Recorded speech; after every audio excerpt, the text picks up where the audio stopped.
ನರಂ ಚೈವ ನರೋತ್ತಮಂ ದೇವೀಂ ಸರಸ್ವತೀಂ ವ್ಯಾಸಂ ತತೋ ಜಯಮುದೀರಯೇ. ಸ್ವಸ್ತ್ಯಸ್ತು ಸತಾಂ ಶ್ರೀ ಗುರುಭ್ಯೋ ನಮಃ. ಹರಿ ಓಂ.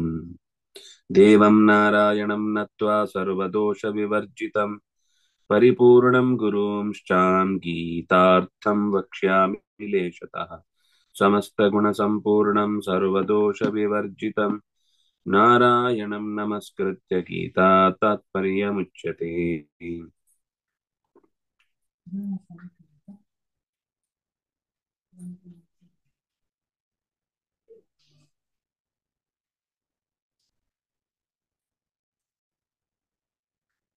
ಜಡ ಪ್ರಕೃತಿ ಮತ್ತು ಚೇತನ ಪ್ರಕೃತಿಯ ಅವರತ್ವ ಪರತರತ್ವಗಳ ಚರ್ಚೆ ಮಾಡ್ತಾ, ಜಡಕ್ಕಿಂತಲೂ ಅವರ ತರರು ಅಂತ ಅನಿಸಿಕೊಳ್ಳುವವರು ಭಗವಂತನನ್ನು ವಿರೋಧಿಸುವವರು. ಯಾಕೆಂದ್ರೆ ಜಡಗಳೆಂದು ಭಗವಂತನನ್ನು ವಿರೋಧಿಸುವುದಿಲ್ಲ. ಆದ್ರಿಂದಾಗಿ ಅಂಥ ಒಂದು ಯೋಗ್ಯತೆಯ ಹಿನ್ನೆಲೆಯಲ್ಲಿ ಜಡಕ್ಕಿಂತಲೂ ಕಡೆಯಾಗಿ ದುಃಖೈಕ ಯೋಗ್ಯತ್ವಾತ್ ನ ಹೇತತ್ ಸ್ಯಾದ್ ಅಚೇತನೆ. ಅಚೇತನದಲ್ಲಿ ಇಂಥ ಒಂದು ದುಃಖೈಕ ಯೋಗ್ಯತ್ವ ಇಲ್ಲ, ಆದ್ರಿಂದಾಗಿ ಅದು ಇನ್ನೂ ಕೆಳಗೆ ಅಂತ ಅನ್ಸುತ್ತೆ. ಆದ್ರಿಂದಾಗಿ ಪರ ಮತ್ತು ಪರತರ ಎರಡೇ ಇರ್ಲಿಕ್ಕೆ ಸಾಧ್ಯ. ಪರತಮ ಅಂತ ಇನ್ನೊಂದು ದುಃಖ ಸಂವೇದನೆ ಇಲ್ಲದ, ದುಃಖ ಸ್ಪರ್ಶ ಇಲ್ಲದ, ಬರೀ ಸುಖದಿಂದ ಮಾತ್ರ ಕೂಡಿರುವಂತಹ ವಸ್ತು ಇನ್ನೊಂದು ಇಲ್ಲ. ಆದ್ರಿಂದಾಗಿ ಪರತರ ಎಲ್ಲಿಗೆ ಮುಗಿಯಿತು ಒಂದ್ ಅಭಿಪ್ರಾಯ. ಇನ್ನೊಂದಾಗ್ಲೇ ಹೇಳಿದ್ರು, ಪರತರ ಮತ್ತು ಪರತಮ ಎರಡೂ ಸಮಾನಾರ್ಥಕವಾದ ಪದಗಳು. ನಾವು ಪ್ರಸಂಗವಶಾತ್ ಲೋಕದಲ್ಲಿ ಎರಡು ಕಡೆ ಬಳಸ್ಲಿಕ್ಕೆ ಅನುಕೂಲ ಆಗ್ಲಿ ಅನ್ನೋ ದೃಷ್ಟಿಯಿಂದ ಏಕತರವಾದಂತಹ ಎರಡು ವಸ್ತುಗಳಲ್ಲಿ ಏಕತರವನ್ನ ಗುರುತಿಸ್ಲಿಕ್ಕಾಗುವಾಗ ತರ ಪ್ರತ್ಯಯ, ಬಹಳ ವಸ್ತುಗಳಲ್ಲಿ ಶ್ರೇಷ್ಠವಾದದನ್ನು ಗುರುತಿಸುವಾಗ ತಮ ಪ್ರತ್ಯಯ ಅಂತ ಹೀಗೆ ಲೋಕದಲ್ಲಿ ಸಹಜವಾಗಿ ಆಮೇಲೆ ಬಂದ ಒಂದು ಭಾವ ಬಿಟ್ರೆ ಅದೆರಡೂ ಕೂಡ ಒಂದೇ ಅಂಶವನ್ನ ಹೇಳುತ್ತೆ. ಯಾಕೆಂದ್ರೆ ಯಾರು ತರವಾಗಿದ್ದವರು ತಮವೂ ಆಗಿರ್ತಾರೆ.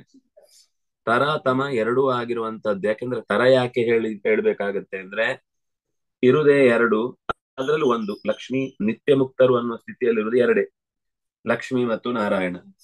ಇನ್ನು ಜೀವರಾಶಿಗಳು ಅಂತನ್ನುವಾಗ ಅನಂತ ಜೀವರಾಶಿಗಳು, ಆಗ ತಮ ಅನ್ನುವ ಹೀಗೆ ಎರಡು ಅಂಶಗಳಿಂದ ಹೇಳಿದ್ದಾಯ್ತು.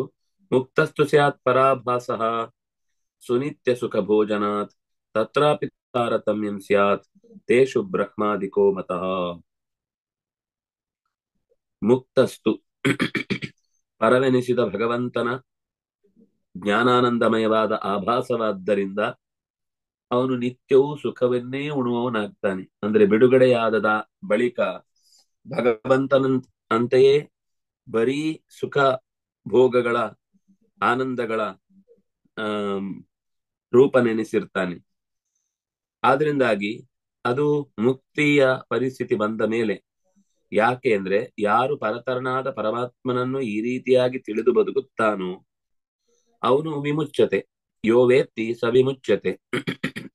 ಮುಕ್ತನಾದ ಮೇಲೆ ಪರನಾದ ಪರಮಾತ್ಮನ ಆಭಾಸವೆನಿಸಿದ್ರಿಂದ, ಪರಮಾತ್ಮನ ಆಭಾಸವೆನಿಸ್ತಾನೆ ಅಂದ್ರೆ ಪರಮಾತ್ಮನಂತೆಯೇ ಭಾಸವಾಗ್ತಾನೆ, ಪರಮಾತ್ಮನಂತೆಯೇ ಜ್ಞಾನ ಆನಂದೈಕ ರಸನಾಗ್ತಾನೆ. ಯಾಕೆಂದ್ರೆ ಸುನಿತ್ಯ ಸುಖ ಭೋಜನಾತ್,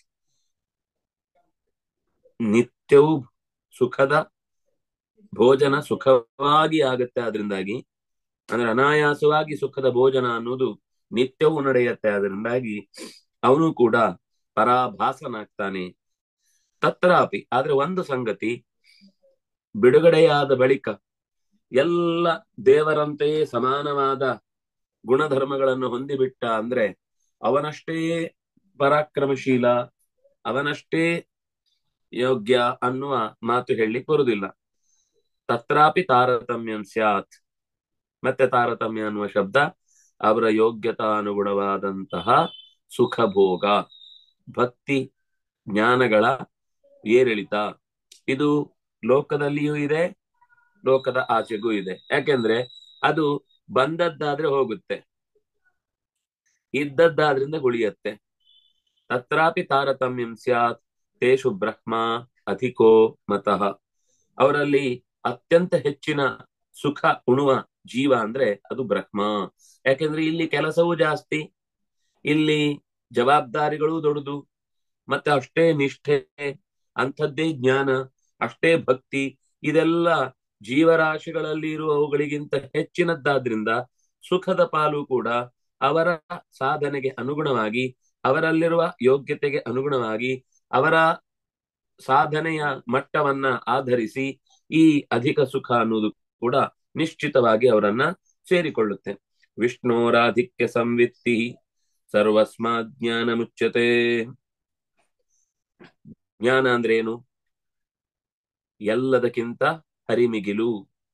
ಹರಿರೇವ ಪರೋ ಹರಿರೇವ ಗುರುರ್ ಹರಿರೇವ ಜಗತ್ ಪಿತೃಮಾತ್ರಗತಿ ಅನ್ನೋದು ಆ ತಸ್ಮಾತ್ ಅಸ್ಮಾತ್ ಕ್ಷರವತೀತೋಹಂ ಅಕ್ಷರಾದಪಿ ಚ ಉತ್ತಮಃ ಅತೋಸ್ಮಿ ಲೋಕೆ ವೇದೇ ಚ ಪ್ರಥಿತ ಪುರುಷೋತ್ತಮಃ ಅನ್ನುವ ಈ ಸಂಗತಿಗಳ ಸಂವಿತ್ತಿ, ಸಂದೇಹವಿಲ್ಲದ ಜ್ಞಾನ, ಸಂಶಯರಹಿತವಾದ ಜ್ಞಾನ, ಸಮ್ಯಕ್ ಜ್ಞಾನ ಎಲ್ಲಿ ಇದೆಯೋ ಅದು ಸಂವಿತ್ತಿ. ಅಂತಹ ಭಗವಂತನ ಆಧಿಕ್ಯದ ಸಂಜ್ಞಾನ ಅಂತನ್ನುವುದನ್ನೇ ಅದು ಹೇಗೆ ಸರ್ವಸ್ಮಾತ್ ಆಧಿಕ್ಯ ಆಧಿಕ್ಯ ಸಂವಿತ್ತಿ. ಎಲ್ಲರಿಗೂ ಭಗವಂತ ಸರ್ವಜ್ಞ ಅನ್ನುವ ತಿಳುವಳಿಕೆ ಇದೆ, ಆದ್ರೆ ಎಲ್ಲರಿಗಿಂತ ಹೆಚ್ಚು ಯಾರಿಗಿದೆಯೋ ಅವನು ಬ್ರಹ್ಮನೆನಿಸಿದ್ದಾನೆ, ಅವನು ಹೆಚ್ಚಿನ ಸುಖ ಭೋಗಗಳಿಗೆ ಅರ್ಹನಾಗಿದ್ದಾನೆ. ಆ ತರತಮ ಭಾವದಿಂದ ಆತ ಉತ್ತಮವಾದ ಸ್ಥಿತಿಯಲ್ಲಿ ದೇವರನ್ನ ಚಿಂತಿಸುವವನಾಗಿ, ಆಗಲೂ ದೇವರ ಅನನ್ಯ ದಾಸ ಅನ್ನುವ ಪ್ರಜ್ಞೆಯೊಂದಿಗೆ ಕಾರ್ಯಭಾರ ಮುಗಿದ ಬಳಿಕವೂ ಪ್ರಜ್ಞಾಪೂರ್ವಕವಾಗಿ ಭಗವಂತನನ್ನ ಸರ್ವೋತ್ತಮ ಅಂತ ತಿಳಿಸುವಂತಹ ವ್ಯಕ್ತಿಯಾದ್ದರಿಂದ, ಈಗ ಕೆಲವರಿಗೆ ಏನು ಅಂದ್ರೆ ಅದಕ್ಕಿಂತ ಶಕ್ತಿ ಕಮ್ಮಿ ಅಥವಾ ತಾನು ಅನ್ಕೊಂಡದ್ದು ಏನು ಆಗ್ತಾ ಇಲ್ಲ ಅಂದಾಗ ಸರೆಂಡರ್ ಆಗ್ತಾನೆ. ತಾನು ಅನ್ಕೊಂಡದ್ದೊಂದಿಷ್ಟು ಆಗತ್ತೆ, ಅದಕ್ಕಾಗಿ ಒಂದಿಷ್ಟು ಜವಾಬ್ದಾರಿ ಕೊಟ್ಟು ಅಧಿಕಾರ ಕೊಟ್ಬಿಟ್ಟಿದ್ದಾರೆ ಎಂದಾಗ ಸ್ವಲ್ಪ ಯಜಮಾನನೇ ಎಡತಾಕುವ ದುರವಸ್ಥೆ, ದುರಭ್ಯಾಸಗಳು ಕೆಲವೊಮ್ಮೆ ಬಂದು ಬಿಡುತ್ತೆ. ಆದ್ರೆ ಚತುರ್ಮುಖ ಅಂದಿಗೂ ಇಂದಿಗೂ ಎಂದಿಗೂ ತಾನು ಭಗವಂತನ ಅನನ್ಯ ಸೇವಕ ಅಂತ ಭಾವಿಸಿ ಆ ವಿವೇಚನೊಂದಿಗೆ ಭಗವಂತನನ್ನ ಉಪಾಸಿಸ್ತಾನೆ. ಅದರಿಂದಾಗಿ ಈ ವಿಷಯ ಅನ್ನೋದು ವಿಜ್ಞಾನ. ಸರ್ವಸ್ಮಾತ್ ವಿಷ್ಣೋ ಆಧಿಕ್ಯ ಸಂವಿತ್ತಿ ಜ್ಞಾನಂ. ಎಲ್ಲರಿಗಿಂತಲೂ ಕೂಡ ಭಗವಂತನಿಗೆ ಅತ್ಯಂತ ಹೆಚ್ಚಿನ ತಿಳಿವು ಅನ್ನುವುದು ಜ್ಞಾನ, ಅತ್ಯಂತ ಹೆಚ್ಚಿನ ತಾಕತ್ತು ಅನ್ನುವುದು ಜ್ಞಾನ. ಏವಂ ವಿವಿಚ್ಯ ತಜ್ಞಾನಂ. ಇನ್ನು ಯಾರ್ಯಾರಿಂದ ಎಷ್ಟೆಷ್ಟು ಎತ್ತರ, ಯಾಕೆ ಎತ್ತರ, ಯಾವ್ಯಾವ ಪ್ರಸಂಗಗಳಲ್ಲಿ ಭಗವಂತನ ಎತ್ತರ ಅನ್ನೋದು ಕಂಡು ಬಂದಿದೆ, ಉಳಿದವರಲ್ಲೂ ಅಂತಹ ಎತ್ತರ ಕಂಡು ಬಂದಾಗ ಅದರಲ್ಲಿರುವ ಲೋಪದೋಷಗಳೇನು, ಅವರು ಯಾಕೆ ಭಗವಂತನಿಗೆ ನಿರಂತರವಾಗಿ ದಾಸವಾಗುವ ದಾಸ್ಯ ಭಾವದಲ್ಲೇ ಬದುಕುವಂತಹ ಕೈಂಕರ್ಯವನ್ನ ಮಾಡ್ತಾರೆ, ಇತ್ಯಾದಿ ನೂರಾರು ಸಂಗತಿಗಳನ್ನ ವಿವಿಚ್ಯ, ವಿಶೇಷವಾಗಿ ವಿವೇಕಪೂರ್ವಕವಾಗಿ ವಿಶಿಷ್ಟ ರೀತಿಯಲ್ಲಿ ಶಾಸ್ತ್ರ ಅನುಗುಣವಾಗಿ ಅನುಸಂಧಾನ ಮಾಡಿದ್ರೆ ತಜ್ಞಾನಂ ವಿಜ್ಞಾನಮಿತಿ ಕೀರ್ತಿತಂ. ಆ ಜ್ಞಾನ ಅನ್ನೋದು ವಿಜ್ಞಾನ ಅಂತ ಅನಿಸುತ್ತೆ. ಯಾಕೆಂದ್ರೆ ವಿಜ್ಞಾನ ಅದು ಸುಲಭದಲ್ಲಿ ಸಿಗುವಂತದ್ದಲ್ಲ. ಭಗವಂತನ ಪ್ರಜ್ಞೆ ಅಂತ ಅನ್ನೋದು ಅಷ್ಟು ಅನಾಯಾಸವಾಗಿ ಪಡಿಲಿಕ್ಕೆ ಬರುತ್ತೆ ಅಂತ ಹೇಳಲಿಕ್ಕಾಗುದಿಲ್ಲ. ಆದ್ರೆ ಆ ಜ್ಞಾನ ಬಂದ್ರೆ ಮಾತ್ರ, ಹಿಂದೆ ಹೇಳಿದ್ರಲ್ಲ ಜ್ಞಾನಂ ವಿಜ್ಞಾನ ಸಹಿತಂ, ನಾನ್ ನಿನಗೆ ತಿಳಿಸುವ ವಿಷಯ ಇದು ಸಾಮಾನ್ಯವಾದದ್ದಲ್ಲ, ವಿಜ್ಞಾನದೊಂದಿಗೆ ಕೂಡಿದ ಜ್ಞಾನವನ್ನ ಕೊಡ್ತಾ ಇದ್ದೇನೆ ಅಂತ. ಅದಕ್ಕಾಗಿಯೇ ಜಡ ಪ್ರಕೃತಿಯ 8 ವಿಭಾಗಗಳನ್ನು ಹೇಳಿದ್ರು. ಜಡಕ್ಕಿಂತ ಬೇರೆಯಾದ ತತ್ವವೆನಿಸಿದ ಅವ್ಯಕ್ತ ಅಭಿಮಾನಿನಿಯಾದ ಲಕ್ಷ್ಮಿ ಅಂತ ಹೇಳಿದ್ರು. ಆ ಅವ್ಯಕ್ತ ತತ್ವವು ಕೂಡ ಜಡ ತತ್ವದ ಜೊತೆಗೆ ತನ್ನ ಅಧೀನದಲ್ಲಿ ಇದ್ರೂ ಕೂಡ ಭಗವಂತನ ಅಧೀನದಲ್ಲಿ ತಾನಿದ್ದು ಆತನ ಸೇವೆಗಾಗಿ ಈ ಕಾರ್ಯಭಾರಗಳನ್ನೆಲ್ಲ ನಡೆಸ್ತೇನೆ ಅಂತ ಹೇಳಿದ್ರು. ಅದರ ಜೊತೆಗೇನೆ ಆ ಎಲ್ಲ ಜಡ ಪದಾರ್ಥಗಳು ಅಂತ ಏನು ಪರಿಚಯಿಸಿದ್ರು, ಅದಕ್ಕೂ ಕೂಡ ಲೋಕದಲ್ಲಿ ಅನೇಕ ದೇವತಾ ಶಕ್ತಿಗಳು ಆ ಕಾರ್ಯಭಾರವನ್ನು ನಡೆಸಲಿಕ್ಕೋಸ್ಕರ ಅಭಿಮಾನ ಹೊತ್ತುಕೊಂಡು ನಿಂತಿರ್ತಾವೆ. ಅವೆಲ್ಲವೂ ಕೂಡ ಚೇತನ ಪ್ರಕೃತಿಯಾದಂತಹ ಲಕ್ಷ್ಮಿಗೆ ತಮ್ಮ ಸೇವೆ ಅನ್ನುವ ದೃಷ್ಟಿಯಿಂದ ಕಾರ್ಯಭಾರವನ್ನು ಮಾಡಿ ಭಗವಂತನಿಗೆ ಒಪ್ಪಿಸುತ್ತೆ. ಇಂತಹ ಒಂದು ಉತ್ಕಟವಾದ ವ್ಯವಸ್ಥೆಯಿಂದ ಕೂಡಿದ ಅತ್ಯಂತ ಸುಂದರವಾದ ನಾಜೂಕಾದ ಎಲ್ಲ ಅಂಶಗಳಿಂದಲೂ ಕೂಡ ನ್ಯಾಯ ಒದಗಿಸುವ, ಮನಸ್ಸಿಗೆ ಸಮಾಧಾನವೆನಿಸುವ, ಸರಿಯಾದ ಊಹೆಗಳಿಗೆ ಉತ್ತರವಾಗಿ ದೊರಕುವ ಈ ಸಂಗತಿಯೇ ವಿಜ್ಞಾನ ಅಂತ ಅನ್ನಿಸುತ್ತೆ. ಏತಚ್ಚ ತಾರತಮ್ಯೇನ ವರ್ತತೆ ಕೇಶವಾದಿಷು ಮುಖ್ಯ ವಿಜ್ಞಾನ್ಯತೋ ವಿಷ್ಣು ಕಿಂಚಿತ್ ವಿಜ್ಞಾನಿನೋ ಪರೇ. ಈ ವಿವಿಚ್ಯ ತಜ್ಞಾನ ಅನ್ನೋದೇನಿದೆ ಅಂದ್ರೆ ವಿಜ್ಞಾನ, ಈ ವಿಜ್ಞಾನವೂ ಕೂಡ ತಾರತಮ್ಯೇನ ಕೇಶವಾದಿಷು ವರ್ತತೆ. ಎಲ್ಲರಿಗಿಂತ ಹೆಚ್ಚು ವಿಜ್ಞಾನಿ ಯಾರು ಅಂದ್ರೆ ನಾರಾಯಣ. ಆದಿ ಶಬ್ದದಿಂದ, ಯಾಕಂದ್ರೆ ಅವನನ್ನ ಹೇಳದೆ ಮುಂದಿನವರದ್ದನ್ನ ಹೇಳಲಿಕ್ಕೆ ಆಗುದೇ ಇಲ್ಲ, ಅದರಿಂದಾಗಿ ಅವನು ಪರಮ ವಿಜ್ಞಾನಿ. ಆದ್ರೆ ಆ ನಂತರ ಒಬ್ಬ ವಿಜ್ಞಾನಿ ಅಂತ ಹೇಳಿದ್ರೆ ಲೋಕದಲ್ಲಿ ಲಕ್ಷ್ಮಿ, ಅವನ ಮಡದಿ, ಅವಳನ್ನು ಕೂಡ ಸೇವೆ ಮಾಡುವಂತಹ ಚತುರ್ಮುಖ ಆ ನಂತರದ ವಿಜ್ಞಾನಿ. ಹೀಗೆ ಎಲ್ಲರಲ್ಲೂ ಆ ವಿಜ್ಞಾನ ಇದೆ. ಆದ್ರೆ ತಾರತಮ್ಯದಿಂದ ಅವರವರ ಸಾಧನೆ, ಅವರವರ ಭಕ್ತಿ, ಅವರಿಗಿರುವ ಶ್ರದ್ಧೆಯ ಮೇಲೆ ಆ ವಿಜ್ಞಾನದ ಮಟ್ಟ ಹೆಚ್ಚು ಕಮ್ಮಿಯಾಗಿ ಕಾಣುತ್ತೆ. ಕೇಶವಾದಿಷು ತಾರತಮ್ಯೇನ ವರ್ತತೆ ಏತದ್ ವಿಜ್ಞಾನಂ. ಮುಖ್ಯ ವಿಜ್ಞಾನಿ, ಆದ್ರಿಂದಾಗಿ ಮುಖ್ಯ ವಿಜ್ಞಾನಿ ಯಾರು ಅಂದ್ರೆ ಅಥೋ ವಿಷ್ಣು, ಅತಃ ವಿಷ್ಣು ಮುಖ್ಯ ವಿಜ್ಞಾನಿ. ಕಿಂಚಿತ್ ವಿಜ್ಞಾನಿನಃ ಅಪರೇ. ಇನ್ನು ಅನೇಕ ಜನ ದೇವತಾ ಶಕ್ತಿಗಳೆಲ್ಲರೂ ಕೂಡ ವಿಜ್ಞಾನಿಗಳಾಗಿ ಋಷಿಗಳೆಲ್ಲ ಇದ್ದಾರೆ. ಆದ್ರೆ ಅವರು ಅಪರೇ ಕಿಂಚಿತ್ ವಿಜ್ಞಾನಿನಃ. ಪರಮಾತ್ಮನ ತಿಳುವಳಿಕೆಗೆ ಹೋಲಿಸಿದ್ರೆ ಅದು ತಿಳುವಳಿಕೆಯೇ ಅಲ್ಲ. ಯಾಕೆಂದ್ರೆ ಅನಂತ ಕಾಲದ ಸೃಷ್ಟಿಯ ಅನಂತ ಬ್ರಹ್ಮರ, ಅನಂತ ಶೇಷರ, ಅನಂತ ಇಂದ್ರಾದಿಗಳ, ಈಗಿರುವ ಮುಂದೆ ಬರಬಹುದಾದ ಅನಂತ ರುದ್ರರ, ಅನಂತ ಶೇಷರ, ಅನಂತ ಬ್ರಹ್ಮಾದಿಗಳ ಬಗೆಗಿನ ತಿಳಿವನ್ನ ಅತ್ಯಂತ ನಿಖರವಾಗಿ, ಸ್ಪಷ್ಟವಾಗಿ, ಸುಕರವಾಗಿ ತಿಳಿಸಬಲ್ಲಂತಹ ವ್ಯಕ್ತಿತ್ವ ಅದು ಭಗವಂತನದ್ದಾದ್ರಿಂದಾಗಿ ನಾವೆಲ್ಲ ಕಿಂಚಿತ್ ವಿಜ್ಞಾನಿಗಳು. ನಾವು ಅಂದ್ರೆ ಚತುರ್ಮುಖಾದಿಗಳ ಬಗ್ಗೆ ಹೇಳಿದ್ದು. ಆದ್ರೆ ಚತುರ್ಮುಖಾದಿಗಳ ಜ್ಞಾನದ ಎದುರುಗಡೆ ನಮ್ಮ ಜ್ಞಾನ ಅದು ಇಲ್ಲ ಅಂತಾನೆ ಹೇಳಿದ್ರು ಚೂರು ತಪ್ಪಾಗಲ್ಲ. ಯಾಕೆಂದ್ರೆ ಅವನ ಎದುರುಗಡೆ ಇರುವಂತಹ ತಿಳುವಳಿಕೆಯ ಮಟ್ಟದಲ್ಲಿ ನಮಗೆ ಏನೂ ಜಗತ್ತಿನ ಬಗ್ಗೆ ಗೊತ್ತಿಲ್ಲ, ಏನೂ ನಮ್ಮ ಬಗ್ಗೆ ಗೊತ್ತಿಲ್ಲ. ಆದ್ರೂ ಎಲ್ಲ ನಾನ್ ಸಾಧಿಸ್ತೇನೆ, ನನ್ನಿಂದ ಆಗುತ್ತೆ, ನನ್ನದೇ ಎಲ್ಲ, ನಾನೇ ಇದನ್ನೆಲ್ಲ ನಿರ್ವಹಣೆ ಮಾಡುವುದು ಅನ್ನುವಂತಹ ಒಂದು ಅಹಂ ನಮ್ಮೊಳಗೆ ಗೊತ್ತಿಲ್ಲದೆ ಎಲ್ಲ ಸರಿಪಡಿಸಿ ಬಿಡುತ್ತೇನೆ ಅನ್ನುವ ಹಮ್ಮು ಹುಮ್ಮಸ್ಸುಗಳೆಲ್ಲ ಹೆಮ್ಮೆಯಿಂದ ತನ್ನೊಳಗೆ ನುಗ್ಗಿ ಬಂದಾಗಲೂ ತಾನು ಎಮ್ಮೆ ಅಂತ ಗೊತ್ತಾಗದೆ ಬಿಮ್ಮುಗಳನ್ನ ತೋರಿಸಿ ಎಲ್ಲರ ಮುಂದೆ ನಾನು ಘಮ್ಮನೆ ಮೆರಿಬೇಕು ಅಂತ, ಜಮ್ಮನೆ ಮೆರಿಬೇಕು ಅಂತ ಸುಮ್ನೆ ಒದ್ದಾಡ್ತಾ ಇರ್ತಾನೆ. ಆದ್ರೆ ಒಳಗೆ ಆ ತಾಕತ್ತನ್ನ ತುಂಬುವಂತಹ ಭಗವಂತನೇ ಮುಖ್ಯ ವಿಜ್ಞಾನಿ. ಅವನೇ ನಿಜವಾದ ವಿಜ್ಞಾನ ಗೋಚರ. ವಿಜ್ಞಾನಿಯೂ ಅವನೇ, ವಿಜ್ಞಾನಕ್ಕೆ ಗೋಚರನೂ ಅವನೇ. ಅವನಲ್ಲದೆ ಇದ್ರೆ ಈ ಜಗತ್ತಿನಲ್ಲಿ ಯಾವುದಕ್ಕೂ ಕೂಡ ಯಾವ ತಿಳಿವು ಸಿಗುವುದು ಸಾಧ್ಯ ಇರಲಿಲ್ಲ. ಸೋಪ್ಸು ಸ್ಥಿತ್ವ ರಸಯತಿ ನಾರಾಯಣ. ರಸೋಹಮಪ್ಸು ಕೌಂತೆಯ ಪ್ರಭಾಸ್ಮಿ ಶಶಿ ಸೂರ್ಯಯೋ ಅನ್ನುವ ಮಾತು ಬಂತು. ಅದಕ್ಕೆ ಸಂಬಂಧಪಟ್ಟ ಸಂಗತಿಯನ್ನ ತಾತ್ಪರ್ಯದಲ್ಲಿ ನಿರೂಪಣೆ ಮಾಡ್ತಾ, ಸಹ ಅಪ್ಸು ಸ್ಥಿತ್ವ ರಸಯತಿ ನಾರಾಯಣ. ರಸನಾಮ ತತಸ್ಮೃತಃ.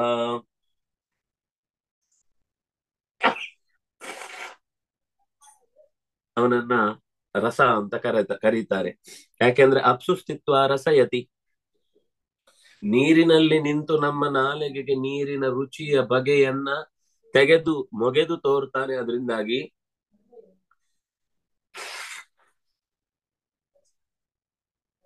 ಅವನೇ ರಸ. ನೀರಿನ ರಸ ಗೊತ್ತಾಗುದು ಅವನಿಂದ. ಆದ್ರಿಂದ ಅವನ ವ್ಯವಸ್ಥೆಯಲ್ಲಿ ಆ ನೀರಿಗೆ ರಸ ಇರುವುದು ಅಂತ ಲೋಕಕ್ಕೆ ಪರಿಚಯವಾಗುವುದರಿಂದ ನಿಜವಾಗಿ ರಸ ಶಬ್ದ ವಾಚ್ಯ ಭಗವಂತ. ರಸ ಅಂದ್ರೆ ಸಾರ ಅಂತ ಅರ್ಥ. ರಸ ಅಂದ್ರೆ ಅದರ ಎಸೆನ್ಸ್. ರಸನಾಮಕನಾಗಿ ನೀರಿನ ಎಸೆನ್ಸ್ ಅನ್ನ, ನೀರಿನ ಎಸೆನ್ಸ್ ಯಾವುದು? ರುಚಿ. ಆ ರುಚಿಯನ್ನ ತೆಗೆದು ತೋರಿಸುವವನು ಅವನೇ.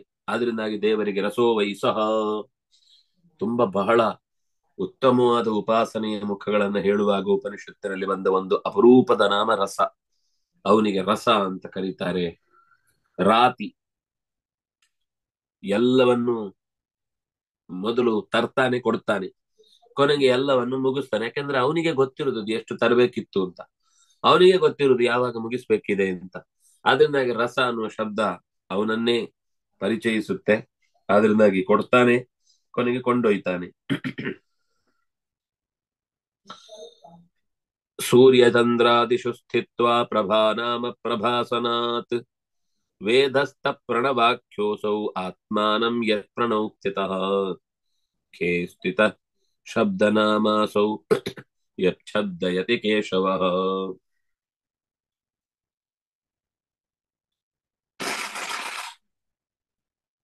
ಪ್ರಭಾಸ್ಮಿ ಶಶಿ ಸೂರ್ಯಯೋ, ಸೂರ್ಯ ಚಂದ್ರಾದಿಗಳಲ್ಲಿ ನೆಲೆ ನಿಂತು ಪ್ರಭಾ ಅನ್ನುವ ಹೆಸರಿನಿಂದ ಕಂಗೊಳಿಸ್ತಾ ಇದ್ದಾನೆ. ಯಾಕೆಂದ್ರೆ ಪ್ರಭಾಸನ, ಬೆಳಕು ಹೊರಗೆ ಚೆಲ್ಲುವುದು,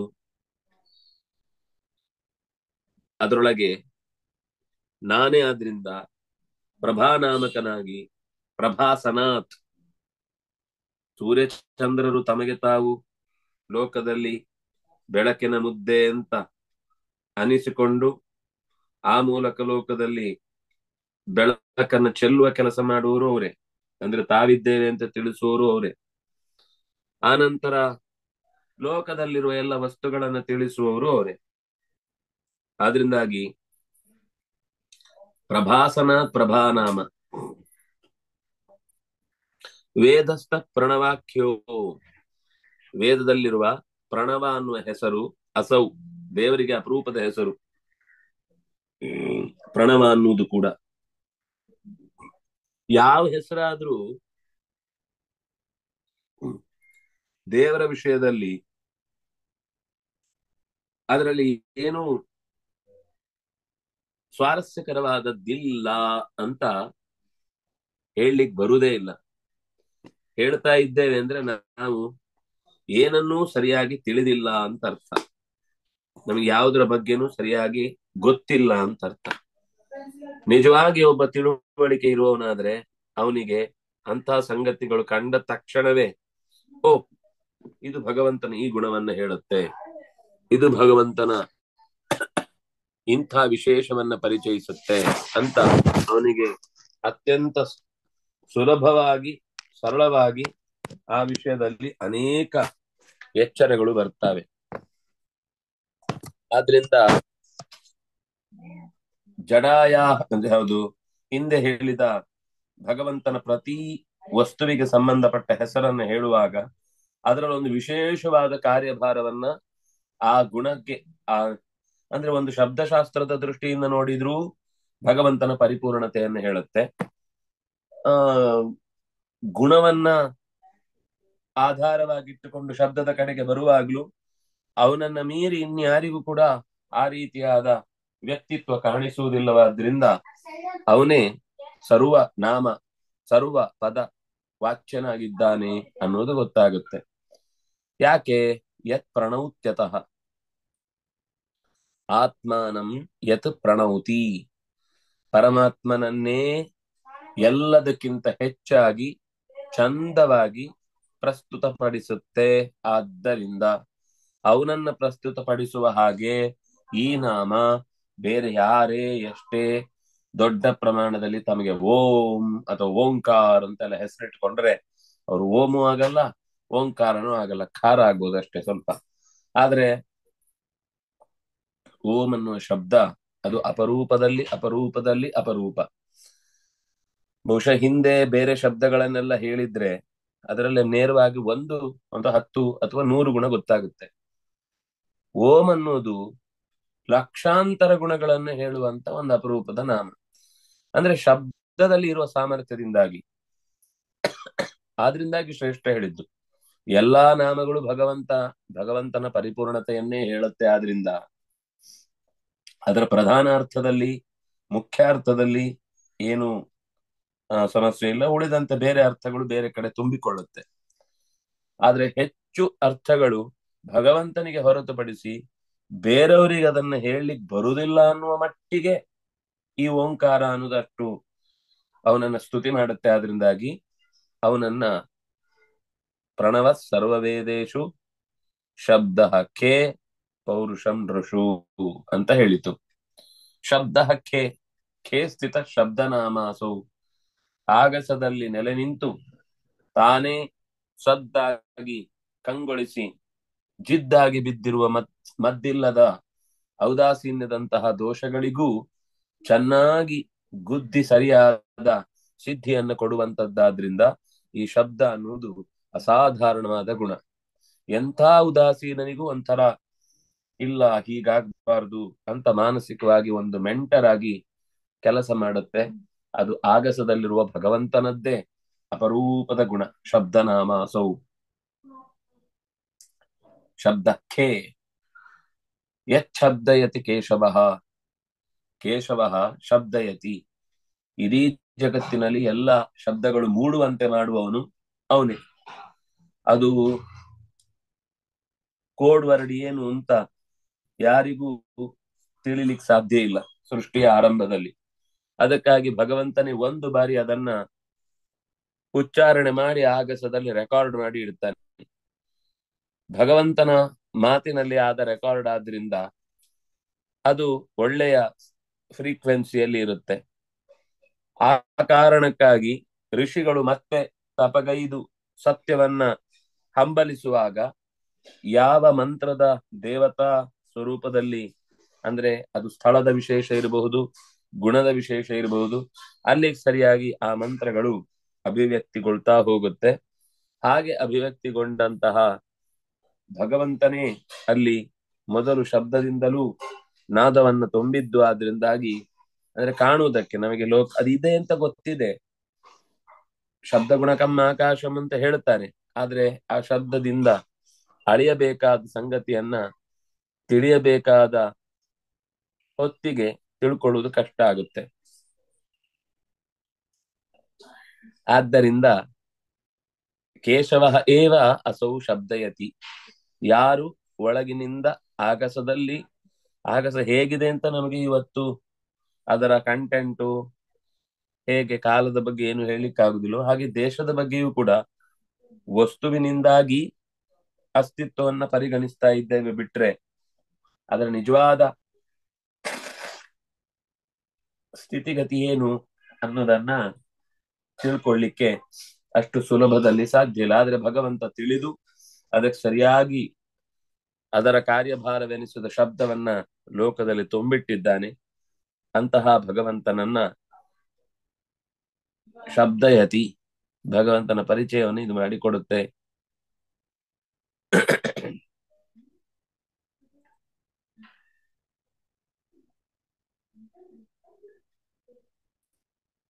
ಪುಣ್ಯೋ ಗಂಧ ಪೃಥಿವ್ಯಾಂಚ ತೇಜಶ್ಚಾಸ್ಮಿ ವಿಭಾವಸೌ ಜೀವನಂ ಸರ್ವಭೂತೇಷು ತಪಶ್ಚಾಸ್ಮಿ ತಪಸ್ವಿಷು.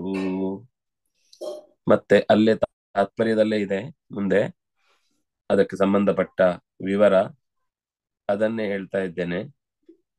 ಆ ತಾತ್ಪರ್ಯದಲ್ಲಿ ಭಗವಂತನನ್ನ ಮತ್ತಷ್ಟು ಪರಿಚಯಿಸುವ ಪುಣ್ಯ ಪುಣ್ಯಂ ಗಂಧಯತಿ ಸ್ವಯಂ ಪುಣ್ಯೋ ಧರಾಸ್ಥಿತಃ ತೇಜಯತ್ಯಗ್ನಿ ಸಂಸ್ಥಃ ಸನ್ ಭೂತಸ್ಥೋ ಜೀವನಪ್ರದಃ ತಪಸ್ವಿಸ್ಥಃ ತರ್ಪಯತಿ ವ್ಯಂಜನಾತ್ ಬೀಜ ಸಂಸ್ಥಿತಃ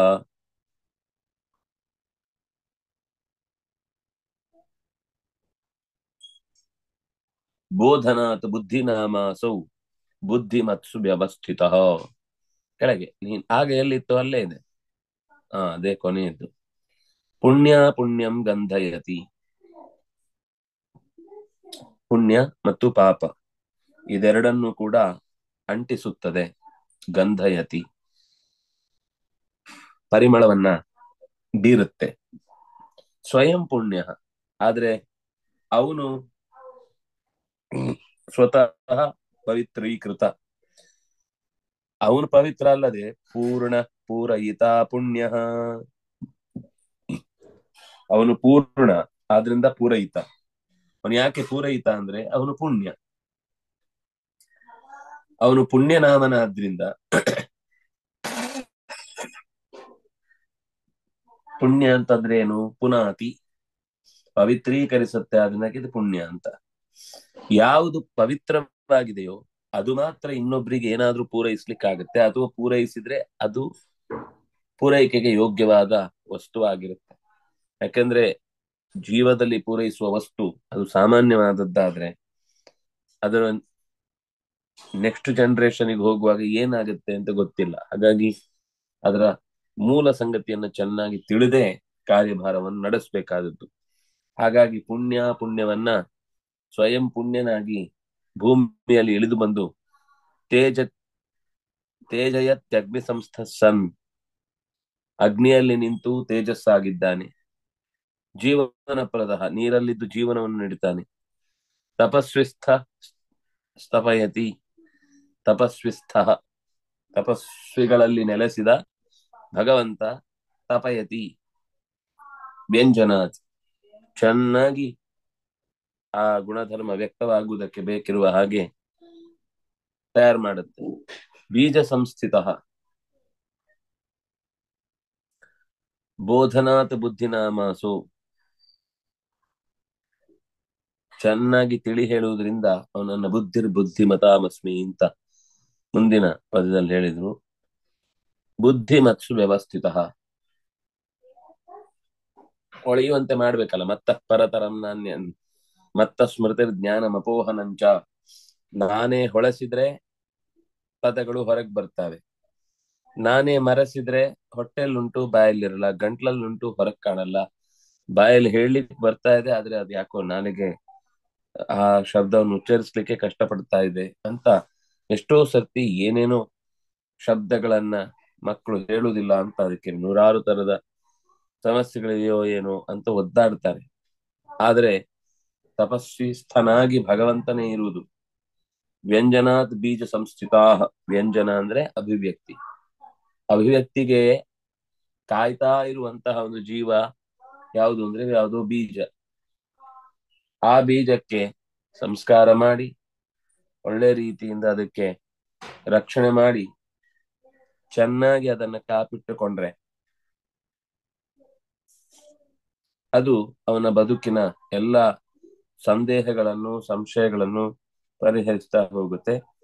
ಆದ್ರೆ ಒಂದೇ ಕ್ಷಣಕ್ಕೆ ಅದ್ರಲ್ಲಿ ಏನೂ ಸತ್ವ ಇಲ್ಲ, ಸುಮ್ನೆ ಏನೋ ಹೇಳ್ತಾರೆ ಅಂತ ಇಂಥ ಸಂಗತಿಗಳು, ಏನೋ ಪುಣ್ಯ ಅಂತೆ ಕಣ್ಣಿಗೆ ಕಾಣುವಂಥದ್ದು ಏನು ಹೇಳಲ್ಲ, ಏನು ನಮ್ಮ ತಲೆಯಿಂದ ಮೇಲಿಂದಲೇ ಹಾರಿ ಹೋಗುವ ಸಂಗತಿಗಳನ್ನ ಕೃಷ್ಣ ಇಲ್ಲಿ ಹೇಳ್ತಾ ಇದ್ದಾನೆ.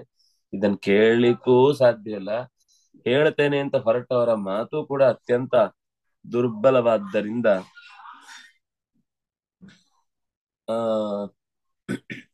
ಸತ್ಯವನ್ನ, ಕಠೋರತೆಯನ್ನ ಯಥಾವತ್ತಾಗಿ ತಿಳಿಯಬೇಕೆನ್ನುವ ಹಠ ಇರುವವನಿಗೆ ಈ ಮಾತುಗಳಲ್ಲೆಲ್ಲ ಒಂದು ಮೋಟಿವೇಶನ್ ಸಿಗುತ್ತೆ. ಇಲ್ಲ ಮೋಟಿವೇಶನ್ ಗಿಂತ ಪೂರ್ವದಲ್ಲೇ ಅಯ್ಯೋ ಇದ್ರಲ್ಲಿ ದೋಷ ಇದೆ ಅಂತ ಹುಡುಕೋನಿಗೆ ಹತ್ತಾರು ದೋಷಗಳ ಮೂಲಕ ಅನಂತ್ಯವನ್ನ ಹೊಂದಿರುವ ವೇದಗಳ ಬಗ್ಗೆ ಅಧ್ಯಯನ ಮಾಡಿ ಮುಗಿಸ್ಲಿಕ್ಕೆ ಸಾಧ್ಯ ಇಲ್ಲ ಅನ್ನುವ ಸಾಮಾನ್ಯ ಪ್ರಜ್ಞಾವಂತಿಕೆಯಿಂದ ಈ ಎಲ್ಲ ಕಾರ್ಯಭಾರಗಳು ಅತ್ಯಂತ ಅಚ್ಚುಕಟ್ಟಾಗಿ ನಡೆಯುತ್ತೆ. ಇಂಥ ಒಂದು ಅಪರೂಪದ ಘಟನೆಗೆ ಲೋಕದಲ್ಲಿ ಅನೇಕ ಜನ ಸಾಕ್ಷಿಗಳಾಗಿ ಹೇಗೆ ಪವಿತ್ರೀಕರಿಸ್ತಾನೆ, ಹೇಗೆ ಸ್ವತಃ ಪವಿತ್ರನಾಗಿದ್ದಾನೆ, ಹೇಗೆ ಅಗ್ನಿಯಲ್ಲಿ ಬೆಳಕು ತುಂಬುತ್ತಾನೆ, ಹೇಗೆ ಸರ್ವ ಜೀವಜಾತಗಳಲ್ಲಿ ತಮ್ಮ ಕರ್ಮವನ್ನ ನಡೆಸಲಿಕ್ಕೆ ಭಗವಂತನದ್ದೇ ಸಹಕಾರ ಬೇಕು ಅನ್ನೋ ಎಚ್ಚರದೊಂದಿಗೆ ಬದುಕ್ತಾರೋ ಅವರೆಲ್ಲ ಧರಾಸ್ಥಿತ. ಭೂಮಿ ಭಗವಂತನನ್ನ ನಂಬಿ ಬದುಕ್ತಾ ಇದ್ದಾನೆ ಅಂದ್ರೆ ಭೂಮಿ ಕೂಡ ಅವನನ್ನು ಪಾಲಿಸುತ್ತೆ. ಅವನು ಅಗ್ನಿಯಲ್ಲಿ ಉಪಾಸನೆ ಮಾಡಿದ್ರಿಂದ ತೇಜಯತಿ, ಒಳ್ಳೆ ತೇಜಸ್ಸನ್ನು ಹೊಂದಿರ್ತಾನೆ. ಸನ್ ತೇಜಸ್ಸನ್ ಭೂತಸ್ಥೋ ಜೀವನಪ್ರದ, ಭೂತಗಳಲ್ಲಿ ನೆಲೆಸಿ ಜೀವನವನ್ನ ಕೊಡುವಂತಹ ಶಕ್ತಿಯಾಗಿ ಭಗವಂತನೇ ನೆಲೆಸಿದ್ದಾನೆ. ತಪಸ್ವಿಸ್ಥ ತಪಯತಿ, ತಪಸ್ವಿಗಳಲ್ಲಿ ದೇಹ ಸಂತಾಪವನ್ನು ಉಂಟು ಮಾಡಿ ಶರೀರಕ್ಕೆ ಮತ್ತೆ ಮತ್ತೆ ಪಕ್ವತೆಯನ್ನು ಉಂಟು ಮಾಡಿ ಅದರಿಂದ ಸಾರಭೂತವಾಗಿ ಒಂದು ಬೀಜ ಜೀವನದಲ್ಲಿ ಮೂಡುತ್ತೆ. ಅದನ್ನ ಸದುಪಯೋಗ ಮಾಡಿಕೊಂಡ್ರೆ ಬೇಕಾದಷ್ಟು ಭಗವಂತನ ರಕ್ಷಣೆ ಸಿಕ್ಕೇ ಸಿಗುತ್ತೆ. ನಮಗೆ ಸಂಪತ್ತು ಹೊರಗಿನಿಂದ ಏನು ಬೇಕೋ ಅದನ್ನ ಪಡೆಯುವುದಕ್ಕೆ ಹೊರಟಾಗ ಈ ಚಿಂತನೆಗಳೆಲ್ಲ ಏನೋ ಬೋರ್ ಅಂತ ಅನಿಸ್ಲಿಕ್ಕೆ ಶುರುವಾಗುತ್ತೆ. ಯಾರಿಗೆ ಆಳವಾದ ತಿಳುವಳಿಕೆಯಿಂದ ಭಗವಂತನನ್ನು ಇನ್ನಷ್ಟು ಹೆಚ್ಚು ವೇದಾಂತ ಪ್ರತಿಪಾದ್ಯನಾಗಿ ತಿಳಿಯುವುದು ಅಂತಾದಾಗ ಸುಲಭದಲ್ಲಿ ಸಿಗುವುದಿಲ್ಲ. ಈ ಲೋಕದಲ್ಲೇ ಸುತ್ತಾಟದಲ್ಲಿ ಏನೇನೋ ಅಭಿವ್ಯಕ್ತಿ ಆಗ್ತಾ ಇರುತ್ತೆ. ಅದೆಲ್ಲದಕ್ಕೂ ಕಾರಣ ಬೀಜ.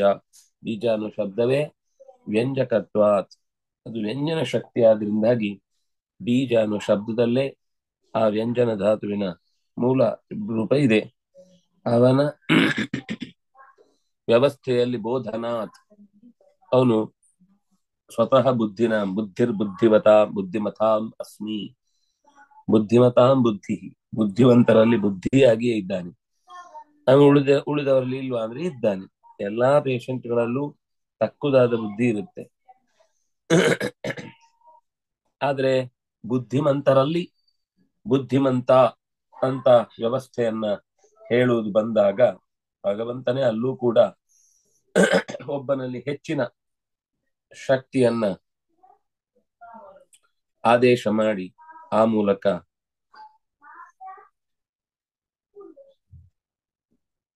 ಶ್ರೀ ಹರಿಪ್ರಿಯತಾಂ. ಶ್ರೀ ಕೃಷ್ಣಾರ್ಪಣಮಸ್ತು.